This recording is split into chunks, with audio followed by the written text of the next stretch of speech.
ಶ್ರೀ ರೇವಣ್ಣ ಅವರಿಗೆ ಜಾಮೀನು ನಿರಾಕರಣೆಯಾದ ಬೆನ್ನಲ್ಲೇ ಇತ್ತ ದೇವೇಗೌಡರ ನಿವಾಸಕ್ಕೆ ಎಸ್ಐಟಿ ಅಧಿಕಾರಿಗಳು ಆಗಮಿಸಿದ್ದಾರೆ. ದೇವೇಗೌಡರ ನಿವಾಸಕ್ಕೆ ಬಂದಿರುವಂತ ಎಸ್ಐಟಿ, 2 ಕಾರ್ನಲ್ಲಿ ಎಸ್ಐಟಿ ಅಧಿಕಾರಿಗಳು ಆಗಮಿಸಿದ್ದಾರೆ. ಎಚ್ಡಿಡಿ ನಿವಾಸಕ್ಕೆ 5ಕ್ಕೂ ಹೆಚ್ಚು ಅಧಿಕಾರಿಗಳು ಭೇಟಿಯನ್ನ ಕೊಟ್ಟಿದ್ದಾರೆ. ನೀವು ನೋಡ್ತಾ ಇದ್ದೀರಾ ದೃಶ್ಯದಲ್ಲಿ, ಇದು ಬೆಂಗಳೂರಿನ ಪದ್ಮನಾಭನಗರದಲ್ಲಿರುವಂತಹ ನಿವಾಸ, ಎಚ್ಡಿಡಿ ಅವರ ನಿವಾಸ. ಇದು ದೇವೇಗೌಡರ ನಿವಾಸಕ್ಕೆ ಇದೀಗ ಎಸ್ಐಟಿ ಅಧಿಕಾರಿಗಳು ಬಂದಿದ್ದಾರೆ. 2 ಕಾರ್ನಲ್ಲಿ ಆಗಮಿಸಿರುವಂತಹ ಅಧಿಕಾರಿಗಳು, 5ಕ್ಕೂ ಹೆಚ್ಚಿನ ಅಧಿಕಾರಿಗಳು ಭೇಟಿ ಕೊಟ್ಟಿರೋದು ಇದೀಗ ನೀವು ದೃಶ್ಯದಲ್ಲಿ ನೋಡ್ತಾ ಇದ್ದೀರಾ. ಮಾಹಿತಿಗಳನ್ನ ಕಲೆ ಹಾಕಲಾಗ್ತಾ ಇದೆ. ದೃಶ್ಯದಲ್ಲಿ ನೋಡ್ತಾ ಇರೋ ಹಾಗೆ ಇದು ಬೆಂಗಳೂರಿನ ಪದ್ಮನಾಭನಗರದಲ್ಲಿರುವಂತಹ ನಿವಾಸ. ಅವರು ಎಚ್.ಡಿ. ದೇವೇಗೌಡರ ಮನೆಗೆ ಎಸ್ಐಟಿ ಅಧಿಕಾರಿಗಳು ಬಂದಿದ್ದಾರೆ. ಒಟ್ಟು 5 ಅಧಿಕಾರಿಗಳು ಬಂದು ಮಾಹಿತಿಯನ್ನ ಕಲೆ ಹಾಕ್ತಾ ಇದ್ದಾರೆ. ನೀವು ನೋಡ್ತಾ ಇದ್ದೀರಾ, ಇದು ದೇವೇಗೌಡರ ನಿವಾಸ, ಪದ್ಮನಾಭನಗರದಲ್ಲಿರುವಂತಹ ದೇವೇಗೌಡರ ನಿವಾಸಕ್ಕೆ ಇದೀಗ ಎಸ್ಐಟಿ ಅಧಿಕಾರಿಗಳು ಬಂದಿದ್ದಾರೆ. ಒಂದು ಕಡೆಯಲ್ಲಿ ಜಾಮೀನಿಗೆ ಹಾಕಿರುವಂತದ್ದು ಅರ್ಜಿ ಇತ್ತು, ನಿರಾಕರಣೆಯಾಗಿದೆ, ಜಾಮೀನು ನಿರಾಕರಣೆಯಾಗಿದೆ ಎಚ್.ಡಿ. ರೇವಣ್ಣ ಅವರಿಗೆ. ಅದರ ಬೆನ್ನಲ್ಲೇ ಇಲ್ಲಿ ಎಸ್ಐಟಿ ಅಧಿಕಾರಿಗಳು ದೇವೇಗೌಡರ ನಿವಾಸಕ್ಕೆ ಬಂದಿದ್ದಾರೆ. ಪದ್ಮನಾಭನಗರದಲ್ಲಿರುವಂತಹ ದೇವೇಗೌಡರ ನಿವಾಸಕ್ಕೆ ಬಂದಿರುವಂತಹ ಎಸ್ಐಟಿ ಅಧಿಕಾರಿಗಳು ಯಾರಿಗೂ ಕರೆಯನ್ನ ಮಾಡಿ ಮಾತನಾಡ್ತಾ ಇದ್ದಾರೆ ಒಂದು ಕಡೆಯಲ್ಲಿ, ಮತ್ತೊಂದು ಕಡೆಯಲ್ಲಿ ಒಬ್ರು ವಿಡಿಯೋ ಶೂಟ್ ಅನ್ನ ಮಾಡ್ತಾ ಇದ್ದಾರೆ, ಮನೆಯ ಒಳಗಿನ ದೃಶ್ಯಗಳನ್ನ ಸೆರೆ ಹಿಡಿತಾ ಇದ್ದಾರೆ. ಒಟ್ಟು 5 ಜನ ಅಧಿಕಾರಿಗಳು ದೇವೇಗೌಡರ ನಿವಾಸಕ್ಕೆ ಆಗಮಿಸಿದ್ದಾರೆ. ಅಲ್ಲಿ ರೇವಣ್ಣ ಅವರ ಮನೆಯಲ್ಲಿ, ಎಚ್.ಡಿ. ರೇವಣ್ಣ ಅವರ ಮನೆಯಲ್ಲಿ 2-3 ಮನೆಗಳಿದ್ದಾವೆ, ಅಲ್ಲೆಲ್ಲೂ ಕೂಡ ಅವರ ಸುಳಿವಿರಲಿಲ್ಲ. ಈ ಹಿಂದೂ ಕೂಡ ಭೇಟಿಯನ್ನ ಕೊಟ್ಟಿದ್ರು ಅಧಿಕಾರಿಗಳು, ಆದ್ರೆ ಎಲ್ಲೂ ಕೂಡ ಅವರ ಸುಳಿವಿರಲಿಲ್ಲ. ಇದೀಗ ದೇವೇಗೌಡರ ನಿವಾಸಕ್ಕೆ ಹೋಗಿದ್ದಾರೆ. ಈ ಬಗ್ಗೆ ಡೀಟೇಲ್ಸ್ ಅನ್ನ ಕೊಡ್ತಾ ಹೋಗ್ತಾರೆ ನಮ್ಮ ಪ್ರತಿನಿಧಿ ಸುನಿಲ್. ಅಲ್ಲಿಂದ ನೇರ ಸಂಪರ್ಕಕ್ಕೆ ನಮಗೆ ಸಿಗ್ತಾ ಇದ್ದಾರೆ. ಸುನಿಲ್, ಅಲ್ಲಿ ಯಾವ ರೀತಿಯಾದಂತ ಡೆವಲಪ್ಮೆಂಟ್ ಆಗ್ತಾ ಇದೆ? ನಾವು ನೋಡ್ತಾ ಇದ್ದೀವಿ ದೃಶ್ಯಗಳಲ್ಲಿ, ಇದಾಗಲೇ ಎಸ್ಐಟಿ ಅಧಿಕಾರಿಗಳು ಸ್ಥಳಕ್ಕೆ ಭೇಟಿಯನ್ನ ಕೊಟ್ಟಿದ್ದಾರೆ. ಏನಾಗ್ತಾ ಇದೆ?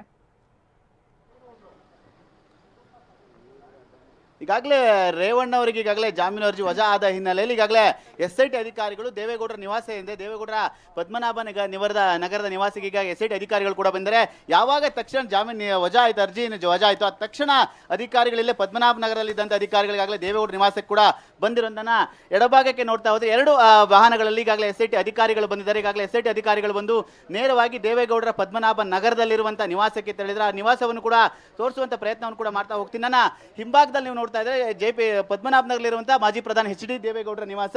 ಇದೇ ನಿವಾಸದಲ್ಲಿ ಈಗಾಗಲೇ ಎಸ್ಐಟಿ ಅಧಿಕಾರಿಗಳು ಬಂದು ಈಗಾಗಲೇ ನೋಟಿಸ್ ಅನ್ನು ಕೊಡ್ಲಿಕ್ಕೆ ಮುಂದಾಗಿದ್ದಾರೆ ಅನ್ನೋ ಮಾಹಿತಿ ಕೂಡ ಲಭ್ಯವಾಗಿದೆ. ಆ ಒಂದು ದೃಶ್ಯಗಳನ್ನ ತೋರಿಸುವಂತ ಪ್ರಯತ್ನವನ್ನು ಕೂಡ ಮಾಡ್ತಾ ಹೋಗ್ತೀನಿ. ಯಾಕಂದ್ರೆ ಅಧಿಕಾರಿಗಳಿಗಾಗಲೇ ಮನೆಯ ಒಳಭಾಗಕ್ಕೆ ತೆರಳಿದರೆ ಈಗಾಗಲೇ ಮುಂಭಾಗದ ಗೇಟ್ ಅನ್ನು ಕೂಡ ಈಗಾಗಲೇ ಹಾಕಿರುವಂತದ್ದು. ಆ ಒಂದು ಹಿನ್ನೆಲೆಯಲ್ಲಿ ಎಸ್ಐಟಿಯ ಅಧಿಕಾರಿ ಅಂದ್ರೆ ಸುಮಾರು 5ರಿಂದ 6 ಅಧಿಕಾರಿಗಳ ತಂಡ ಈಗಾಗಲೇ ದೇವೇಗೌಡರ ನಿವಾಸಕ್ಕೆ ಬಂದು ಇಲ್ಲಿ ರೇವಣ್ಣವರು ಇರುವ ಮಾಹಿತಿಯ ಹಿನ್ನೆಲೆಯಲ್ಲಿ ಇರುವಂತಹ ಸಾಧ್ಯತೆ ಹಿನ್ನೆಲೆಯಲ್ಲಿ ಈಗಾಗಲೇ ಎಸ್ಐಟಿ ಅಧಿಕಾರಿಗಳು ಕೂಡ ಬಂದಿರುವಂತು. ಯಾವಾಗ ಜಾಮೀನು ಅರ್ಜಿ ವಜಾ ಆಯಿತು ಆ ತಕ್ಷಣವೇ ಅಧಿಕಾರಿಗಳು ಅಂದ್ರೆ ಆ ಒಂದು ಅರ್ಜಿ ವಜಾದ ಒಂದು ಕೆಲವೇ ಕ್ಷಣಗಳಲ್ಲಿ ಅಧಿಕಾರಿಗಳು ಕೂಡ ಬಂದಿದೆ. ಯಾಕಂದ್ರೆ ಕಳೆದ 3/4 ಗಂಟೆ ಹಿಂದೆ ಈ ಒಂದು ಬಂದಿದ್ದ ಅಧಿಕಾರಿಗಳು ದೇವೇಗೌಡರ ನಿವಾಸದ ಬಳಿ ಬಂದು ಮತ್ತೆ ವಾಪಸ್ ಆಗಿದ್ರು. ಅದಾದ ನಂತರದಲ್ಲಿ ಯಾವಾಗ ಜಾಮೀನು ಅರ್ಜಿ ವಜಾ ಆಯಿತು ಅದಾದ ಕೂಡಲೇ ಅಧಿಕಾರಿಗಳು ನೇರವಾಗಿ ಬಂದು ನೋಟಿಸ್ ಕೊಡುವಂತ ಪ್ರಯತ್ನ ಕೂಡ ಮುಂದಾಗಿದ್ದಾರೆ. ಇಲ್ಲಿ ರೇವಣ್ಣವರು ಇಲ್ಲೇ ಒಂದು ಇದ್ದಾರೆ ಅನ್ನೋ ವಾಸ್ತವ್ಯ ಹೂಡಿದ್ದಾರೆ ಅನ್ನೋ ಮಾಹಿತಿ ಆಧರಿಸಿ ಅವ್ರನ್ನ ನೋಟಿಸ್ ನೀಡಿ ಬಂಧನ ಮಾಡುವಂತ ಸಾಧ್ಯತೆ ಕೂಡ ದಟ್ಟವಾಗಿರುವಂತು. ಈ ಹಿನ್ನೆಲೆಯಲ್ಲಿ ಅಧಿಕಾರಿಗಳು ಬಂದಿಗಾಗಲೇ ಒಂದು 5ರಿಂದ 6 ಅಧಿಕಾರಿಗಳು ಎಸ್ಐಟಿ ಅಧಿಕಾರಿಗಳ ತಂಡ ಬಂದು ಅವರನ್ನ ಈಗ ನೋಟಿಸ್ ಕೊಡುವಂತ ಕೆಲಸವನ್ನು ಕೂಡ ಮಾಡ್ತಾ ಇದೆ. ಅವರ ಬಂಧನ ಮಾಡುವಂತ ಸಾಧ್ಯತೆ ಕೂಡ ದಟ್ಟ ಆಗಿರುವಂತ, ಯಾಕೆಂದ್ರೆ ಜಾಮೀನು ಅರ್ಜಿ ವಜಾ ಆದ ಹಿನ್ನೆಲೆಯಲ್ಲಿ ಎಸ್ಐಟಿ ಅಧಿಕಾರಿಗಳು ಅವರ ವಶಕ್ಕೆ ಪಡೆಯುವಂತ ಸಾಧ್ಯತೆ ಕೂಡ ಇರುತ್ತೆ. ಆ ಒಂದು ಹಿನ್ನೆಲೆಯಲ್ಲಿ ತಕ್ಷಣ ಅಧಿಕಾರಿಗಳು, ಯಾಕಂದ್ರೆ ಒಂದು 5-6 ನಿಮಿಷಗಳಲ್ಲಿ ಅಧಿಕಾರಿಗಳು ಬಂದ್ರೆ, ಯಾವಾಗ ಕೋರ್ಟ್ನಲ್ಲಿ ಆದೇಶವನ್ನು ಓದಿದ್ರು ಅದಾದ 5-6 ನಿಮಿಷಗಳಲ್ಲಿ ಅಧಿಕಾರಿಗಳು ನೇರವಾಗಿ ಬಂದಿರುವಂತದ್ದು. ನಿಮಗೆ ಅಪ್ಡೇಟ್ಸ್ ಏನಾದರೂ ಸಿಗ್ತಾ ಇದೆಯಾ? ಖಂಡಿತ ದೇವೇಗೌಡರ ನಿವಾಸನೇ ಇದು. ಹಾಗಾಗಿ ದೇವೇಗೌಡರು ಕೂಡ ಇಲ್ಲೇ ಇದ್ದಾರೆ, ಅವರ ಕುಟುಂಬಸ್ಥರು ಕೂಡ ಇಲ್ಲೇ ಇರುವಂತು. ಅದೇ ರೀತಿಯಾಗಿ ರೇವಣ್ಣವರು ಕೂಡ ಇದೇ ಮನೆಯಲ್ಲಿ ವಾಸ್ತವ್ಯ ಹೂಡಿದ್ದಾರೆ ಅನ್ನೋ ಒಂದು ಮಾಹಿತಿ ಆಧರಿಸಿ ಎಸ್ಐಟಿ ಅಧಿಕಾರಿಗಳು ಬಂದಿರೋದು. ಯಾಕೆಂದ್ರೆ ಕಳೆದ 3 ದಿನಗಳಿಂದ ರೇವಣ್ಣವರು ಎಲ್ಲಿದ್ದಾರೆ ಅನ್ನೋ ಮಾಹಿತಿ ಯಾರಿಗೂ ಕೂಡ ಲಭ್ಯವಾಗಿಲ್ಲ, ಯಾರ ಸಂಪರ್ಕಕ್ಕೂ ಬಂದಿಲ್ಲ. ಇವತ್ತು ಏನಂತಾರೆ, ಇನ್ನೊಂದು ಪ್ರಮುಖವಾದ ಅಂಶವನ್ನು ಏನು ಗಮನಿಸಬೇಕು ಅಂದ್ರೆ, ಕಳೆದ 1.5 ಗಂಟೆ ಹಿಂದೆ ಈ ಬಂದಿರುವಂತಹ ಅಧಿಕಾರಿಗಳು ಬಂದು ದೇವೇಗೌಡರ ನಿವಾಸದ ಬಳಿ ಬಂದು ಮತ್ತೆ ವಾಪಸ್ ಆಗ್ತಾರೆ.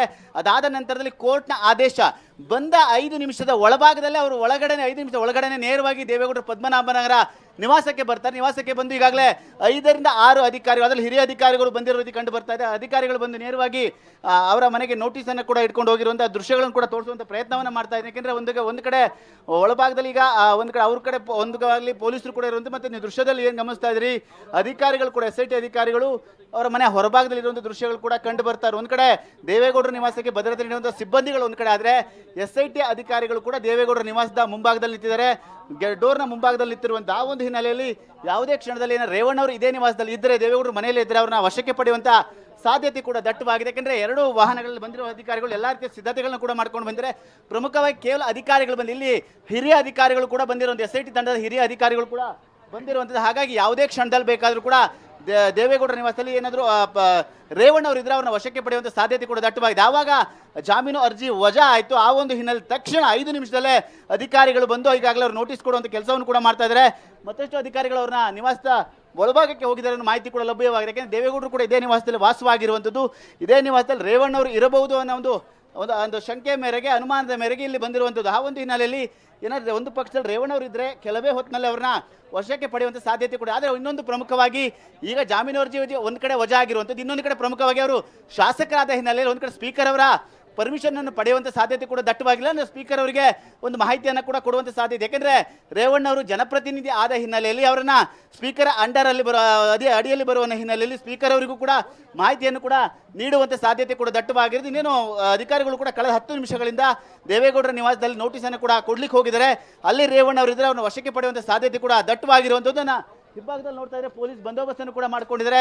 ಇಲ್ಲಿರುವಂಥ ಸಿಬ್ಬಂದಿಗಳು ಕೂಡ ಈಗಾಗಲೇ ಅವರ ಪೊಲೀಸ್ ನಿವಾಸದಲ್ಲಿ, ದೇವೇಗೌಡರ ನಿವಾಸದಲ್ಲಿ ಇರುವಂಥ ಸಿಬ್ಬಂದಿಗಳು ಕೂಡ, ಪೊಲೀಸ್ ಸಿಬ್ಬಂದಿಗಳು ಕೂಡ ಒಂದು ರೀತಿ ಭದ್ರತೆಯನ್ನು ಕೂಡ ಕೊಟ್ಟಿರುವಂಥ. ಯಾಕೆಂದರೆ ಯಾವುದೇ ಕ್ಷಣದಲ್ಲಿ ರೇವಣ್ಣ ಅವರಿದ್ರೆ ಅವ್ರನ್ನ ಬಂಧನ ಮಾಡುವಂಥ ಸಾಧ್ಯತೆ ದಟ್ಟವಾಗಿದೆ. ನೀವು ದೃಶ್ಯದಲ್ಲಿ ನೋಡ್ತಾ ಇದ್ರೆ ಒಂದು ಕಡೆ ಅವರ ದೇವೇಗೌಡರ ಮುಂಭಾಗದ ನಿವಾಸ ಇದೆ, ಅಲ್ಲಿ ಒಂದು 3 ಜನ ಅಧಿಕಾರಿಗಳು ಒಂದು ಕಡೆ ಇದ್ರೆ, ಇನ್ನೊಂದು 3 ಜನ ಅಧಿಕಾರಿಗಳು ಒಳಭಾಗಕ್ಕೆ ಹೋಗಿರುವಂಥ, ಅದೇ ರೀತಿಯಾಗಿ ಪೊಲೀಸ್ ಭದ್ರತೆಯನ್ನು ಕೂಡ ಮಾಡಿಕೊಂಡಿರುವಂಥ. ಯಾವಾಗ ನಿರೀಕ್ಷಣಾ ಸುನಿಲ್ ಹಾಗೆ ಸಂಪರ್ಕದಲ್ಲಿ ಮತ್ತಷ್ಟು ಅಪ್ಡೇಟ್ಸ್ ಬರ್ತಾ ಇದೆ. ದೇವೇಗೌಡರ ನಿವಾಸದಲ್ಲಿ ರೇವಣ್ಣ ಇರೋ ಬಗ್ಗೆ ಮಾಹಿತಿ, ಕೋರ್ಟ್ ಆದೇಶದ ಬೆನ್ನಲ್ಲೇ SIT ಭೇಟಿಯನ್ನ ಕೊಟ್ಟಿದೆ. ದೇವೇಗೌಡರ ನಿವಾಸದಲ್ಲಿ ರೇವಣ್ಣಗಾಗಿ ಹುಡುಕಾಟ ನಡೀತಾ ಇದೆ. ಪದ್ಮನಾಭನಗರದಲ್ಲಿರುವಂತಹ ದೇವೇಗೌಡರ ನಿವಾಸ, ಇಲ್ಲಿಗೆ 5ಕ್ಕೂ ಹೆಚ್ಚಿನ ಅಧಿಕಾರಿಗಳು, SIT ಅಧಿಕಾರಿಗಳು ರೇವಣ್ಣಗಾಗಿ ತಲಾಶನ ನಡೆಸ್ತಾ ಇದ್ದಾರೆ. ಯಾವುದೇ ಕ್ಷಣದಲ್ಲೂ ಕೂಡ ST ರೇವಣ್ಣ ಬಂಧನ ಫಿಕ್ಸ್ ಅಂತ ಹೇಳಲಾಗ್ತಾ ಇದೆ. ದೇವೇಗೌಡರ ನಿವಾಸಕ್ಕೆ ಈಗಾಗಲೇ SIT ಅಧಿಕಾರಿಗಳು ಹೋಗಿದ್ದಾರೆ. ಕೋರ್ಟ್ ಆದೇಶ ಹೊರಬಿದ್ದ ತಕ್ಷಣವೇ SIT ದೇವೇಗೌಡರ ನಿವಾಸಕ್ಕೆ ಭೇಟಿಯನ್ನ ಕೊಟ್ಟಿದೆ ಅಂತ ಹೇಳಿದ್ರೆ ಖಚಿತವಾದಂತ ಮಾಹಿತಿ ಇದೆಯಾ? ದೇವೇಗೌಡರ ನಿವಾಸದಲ್ಲಿ ರೇವಣ್ಣಗಾಗಿ ಹುಡುಕಾಟ ನಡೀತಾ ಇದೆ. ಪದ್ಮನಾಭನಗರದಲ್ಲಿರುವಂತಹ ದೇವೇಗೌಡರ ನಿವಾಸ ಇದು. ಇಲ್ಲಿಗೆ 5ಕ್ಕೂ ಹೆಚ್ಚು ಅಧಿಕಾರಿಗಳು ತೆರಳಿದ್ದಾರೆ. ರೇವಣ್ಣಗಾಗಿ ತಲಾಶ್ ಕೂಡ ನಡೆಸ್ತಾ ಇದ್ದಾರೆ. ಯಾವುದೇ ಕ್ಷಣದಲ್ಲೂ ಕೂಡ ST ರೇವಣ್ಣ ಅವರ ಬಂಧನ ಫಿಕ್ಸ್ ಅಂತ ಹೇಳಲಾಗ್ತಾ ಇದೆ. ನೋಡಿ, ಅಲ್ಲಿ ಅವರ ನಿವಾಸದಲ್ಲಿ, ರೇವಣ್ಣ ಅವರ ನಿವಾಸದಲ್ಲಿ ಅವರು ಇರಲಿಲ್ಲ, ತೋಟದ ಮನೆ ಆಗಿರ್ಬೋದು, ಎಲ್ಲೂ ಕೂಡ ಅವರ ಸುಳಿವಿರಲಿಲ್ಲ. ಇದೀಗ ಕೋರ್ಟ್ ಆದೇಶ ಹೊರಬಿದ್ದಂತ ಮರುಕ್ಷಣವೇ SIT ಅಧಿಕಾರಿಗಳು ದೇವೇಗೌಡರ ನಿವಾಸದ ಮುಂದೆ ನಿಲ್ತಾರೆ ಅಂತ ಹೇಳಿದ್ರೆ ಖಚಿತವಾದಂತಹ ಮಾಹಿತಿಯ ಮೇರೆಗೆ ಹೋದಾಗಿದೆ. ರೇವಣ್ಣ ಅವರು ಅಲ್ಲೇ ಇರುವಂತ ಸಾಧ್ಯತೆಗಳಿರೋದ್ರಿಂದ ಇದೆ ಅನ್ನುವಂತ ಒಂದು ಡೌಟ್ ನಲ್ಲಿ ರೇವಣ್ಣಗಾಗಿ ತಲಾಶನ್ನ ಕೂಡ ನಡೆಸಲಾಗ್ತಾ ಇದೆ. 5ಕ್ಕೂ ಹೆಚ್ಚಿನ ಅಧಿಕಾರಿಗಳು ಇದಾಗಲೇ ದೇವೇಗೌಡರ ಮನೆಗೆ ತೆರಳಿದ್ದಾರೆ. ಈಗ ದೇವೇಗೌಡರ ನಿವಾಸದಲ್ಲಿ ರೇವಣ್ಣ ಇರುವಂತ ಮಾಹಿತಿ ಬೆನ್ನಲ್ಲಿ ಇದೀಗ ಕೋರ್ಟ್ ಆದೇಶ ಹೊರಬೀಳ್ತಾ ಇದ್ದಂತೆ SIT ಅಧಿಕಾರಿಗಳು ದೇವೇಗೌಡರ ನಿವಾಸಕ್ಕೆ ಭೇಟಿಯನ್ನ ಕೊಟ್ಟಿದ್ದಾರೆ. ರೇವಣ್ಣಗಾಗಿ ಹುಡುಕಾಟವನ್ನ ನಡೆಸ್ತಾ ಇದ್ದಾರೆ. ಆ ದೃಶ್ಯಗಳನ್ನ ನೋಡ್ತಾ ಇದ್ದೀರಾ ನೀವು. ಇದಾಗಲೇ SIT ಅಧಿಕಾರಿಗಳು ದೇವೇಗೌಡರ ನಿವಾಸದ ಮುಂದಿದ್ದಾರೆ, ಕಾಯ್ತಾ ಇದ್ದಾರೆ. ನೋಡಿ, ಕೋರ್ಟ್ನ ಆದೇಶ ಹೊರಬಂದು ಕ್ಷಣದಲ್ಲೇ ಆ ಮನೆಗೆ ತಲುಪಿದ್ದಾರೆ. ಪದ್ಮನಾಭನಗರದ ಮನೆಗೆ SIT ಅಧಿಕಾರಿಗಳು ತಂಡವಾಗಿ ತಲುಪಿದ್ದಾರೆ. ಒಟ್ಟು 5 ಜನ ಅಧಿಕಾರಿಗಳಿದ್ದಾರೆ. ರೇವಣ್ಣಗಾಗಿ ಹುಡುಕಾಟವನ್ನ ನಡೆಸ್ತಾ ಇದ್ದಾರೆ. ಆಲ್ಮೋಸ್ಟ್ ಅರ್ಧ ಗಂಟೆ ಆಗ್ತಾ ಬಂತು, ಹುಡುಕಾಟವನ್ನ ನಡೆಸ್ತಾ ಇದ್ದಾರೆ. ರೇವಣ್ಣ ಅವರು ಅಲ್ಲೇ ಇರುವಂತ ಸಾಧ್ಯತೆಗಳು ಇದೆ ಅಂತ ಕೂಡ ಹೇಳಲಾಗ್ತಾ ಇದೆ. ದೇವೇಗೌಡರ ನಿವಾಸದಲ್ಲಿಯೇ ರೇವಣ್ಣ ಅವರಿಗಾಗಿ ಹುಡುಕಾಟವನ್ನ ನಡೆಸ್ತಾ ಇದ್ದಾರೆ. ನಿರೀಕ್ಷಣಾ ಜಾಮೀನು ಅರ್ಜಿಯನ್ನ ಹಾಕಿದ್ರು, ಅದು ತಿರಸ್ಕೃತ ಆಗ್ತಾ ಇದ್ದಂತೆ, ನಿರಾಕರಣೆ ಆಗ್ತಾ ಇದ್ದಂತೆ ಇತ್ತ SIT ಅಧಿಕಾರಿಗಳು ನೇರವಾಗಿ ಭೇಟಿಯನ್ನ ಕೊಟ್ಟಿರೋದು ದೇವೇಗೌಡರ ನಿವಾಸಕ್ಕೆ.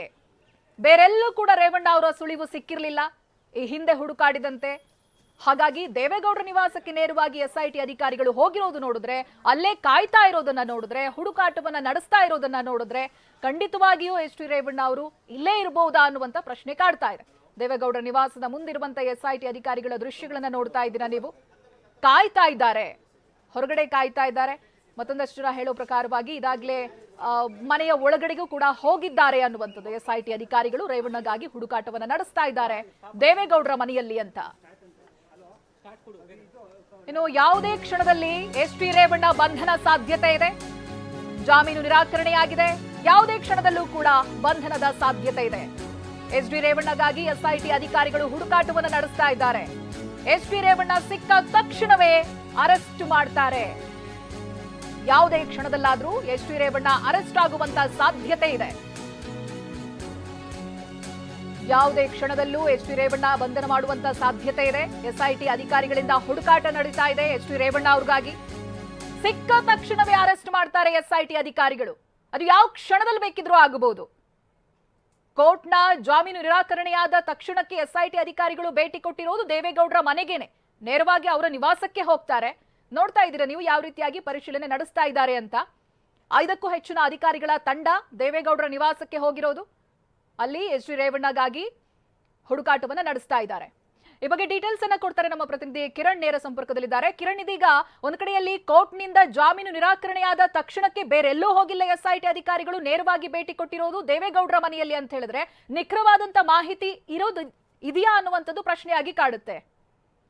ಖಂಡಿತ ಚೈತ್ರ, ಯಾಕೆಂತಂದ್ರೆ ಏನೊಂದು ಸ್ಪೆಷಲ್ ಕೋರ್ಟಲ್ಲಿ ಈಗ ಸಂಬಂಧಪಟ್ಟಂತೆ ರೇವಣ್ಣ ಅವ್ರದ್ದು ಬೇಲ್ ಅಪ್ಲಿಕೇಶನ್ ಏನಿತ್ತು ಅದನ್ನ ಮಧ್ಯಂತರ ಏನೊಂದು ಇಂಟ್ರಿ ಬೇಲನ್ನು ಕೇಳಿ ಅದು ರಿಜೆಕ್ಟ್ ಆದ ತಕ್ಷಣ ಕೆಲವೇ ನಿಮಿಷದಲ್ಲೇ, ಅಂದರೆ ಸುಮಾರು ಒಂದು 5-6 ನಿಮಿಷದಲ್ಲೇ ಅಲ್ಲೇ ಬಹುಶಃ ಅದೇ ಏರಿಯಾದಲ್ಲಿ ಸುತ್ತಮುತ್ತ ಇದ್ರು ಅನ್ಸುತ್ತೆ SIT ತಂಡಗಳು. ಯಾಕೆಂದ್ರೆ ಅವ್ರಿಗೆ ಒಂದು ಪಕ್ಕ ಮಾಹಿತಿ ಇತ್ತು ದೇವೇಗೌಡರು ನಿವಾಸದಲ್ಲೇ ಬಹುಶಃ ರೇವಣ್ಣ ಇದ್ದಾರೆ ಅನ್ನೋ ಕಾರಣಕ್ಕೋಸ್ಕರ ಅವರು ಎಲ್ಲವೂ ಕೂಡ ಅಲ್ಲಿ ಸರೌಂಡ್ ಮಾಡ್ಕೊಂಡಿದ್ರು. ಹಾಗಾಗಿ ಅಲ್ಲಿ ಇಮಿಡಿಯೇಟ್ ಆಗಿ ಅಲ್ಲಿಗೆ ಒಂದು ಅವರ ಮನೆಗೆ ಹೋಗ್ತಾರೆ, ಅವ್ರನ್ನ ಈಗ ಸಂಬಂಧಪಟ್ಟಂತೆ ಕರ್ಕೋರು. ಯಾಕೆಂತಂದ್ರೆ ಈ ಕೋರ್ಟಿನ ಆದೇಶವನ್ನ ವೇಟ್ ಮಾಡ್ತಾ ಇದ್ರು. ಯಾಕೆಂದ್ರೆ ಮಧ್ಯಾಹ್ನ ಕೂಡ ಮುಖ್ಯಮಂತ್ರಿಗಳು SIT ಅಧಿಕಾರಿಗಳ ಜೊತೆ ಸುದೀರ್ಘ ಚರ್ಚೆ ಮಾಡಿ ಪ್ರೋಗ್ರೆಸ್ ರಿಪೋರ್ಟ್ ಅನ್ನ ತಗೋತಾರೆ. ಯಾಕೆ ನೀವು ಈ ಒಂದು ಸಂಬಂಧಪಟ್ಟಂತೆ ಅರೆಸ್ಟ್ ಯಾಕೆ ಮಾಡ್ತಾ ಇಲ್ಲ ಏನು ಅನ್ನೋದ್ರ ಬಗ್ಗೆನೂ ಕೂಡ ಕಂಪ್ಲೀಟ್ ಆಗಿ ಅವರು ಡೀಟೇಲ್ ಅನ್ನು ತಗೋತಾರೆ, ಪ್ರೋಗ್ರೆಸ್ ರಿಪೋರ್ಟ್ ಅನ್ನು ತಗೊಂಡಿರ್ತಾರೆ. ಅಂತಿಮವಾಗಿ ಕೋರ್ಟ್ ಅಲ್ಲಿ ಇವತ್ತು ಸಂಬಂಧಪಟ್ಟಂತೆ ಆಂಟಿಸಿಪೇಟರಿ ವಿಚಾರಣೆಗೆ ಸಂಬಂಧಪಟ್ಟಂತೆ ನಡೆದಂತ ಏನು ವಾದ ಇದು ಕೊನೆಗೆ ಅಂತಿಮವಾಗಿ ನ್ಯಾಯಾಧೀಶರು ಏನ್ ತೀರ್ಪು ಕೊಡ್ತಾರೆ ಅನ್ನೋದು ವೇಟ್ ಮಾಡ್ತಾ ಇದ್ರು. ಈಗ ಈ ಒಂದು ಪ್ರಕರಣ, ಯಾಕೆಂದ್ರೆ ಇನ್ನೊಂದ್ ಕಡೆ ಇದೇ ಮಧ್ಯದಲ್ಲಿ ಇನ್ನೊಂದು ಡ್ರಾಮಾ ಆಯ್ತು ಚೈತ್ರ. ಮುಖ್ಯವಾಗಿ ಏನೊಂದು ಕಿಡ್ನಾಪ್ ಕೇಸ್ ಇತ್ತು, ಆ ಲೇಡಿ ಕೂಡ ವಿಕ್ಟಿಮ್ ಕೂಡ ಸಿಕ್ಕಿದ್ರು. ಬಹುಶಃ ಎಲ್ಲೋ ಒಂದ್ ಕಡೆ ಅವ್ರು ಸಿಕ್ಕಿದ ಮೇಲೆ ಇವ್ರಿಗೆ ಒಂದಷ್ಟು ರಿಲೀಫ್ ಆಗ್ಬೋದು ಅಥವಾ ಒಂದು ಬೇಲ್ ಸಿಗ್ಬೋದು ಅನ್ನೋ ಲೆಕ್ಕಾಚಾರ ಆಯ್ತು. ಯಾವಾಗ ಅದಕ್ಕೆ ಸಂಬಂಧಪಟ್ಟಂತೆ ನ್ಯಾಯಾಲಯ ಇವ್ರಿಗೆ ಇಮಿಡಿಯೇಟ್ ಆಗಿ ಅವ್ರಿಗೆ ಬೇಲನ್ನು ರಿಜೆಕ್ಟ್ ಮಾಡಿದ ತಕ್ಷಣ ಈಗ SIT ಅಧಿಕಾರಿಗಳು ಅವ್ರನ್ನ ಅರೆಸ್ಟ್ ಮಾಡೋಕ್ಕೆ ಮುಂದಾಗಿದ್ದಾರೆ ಚೈತ್ರ.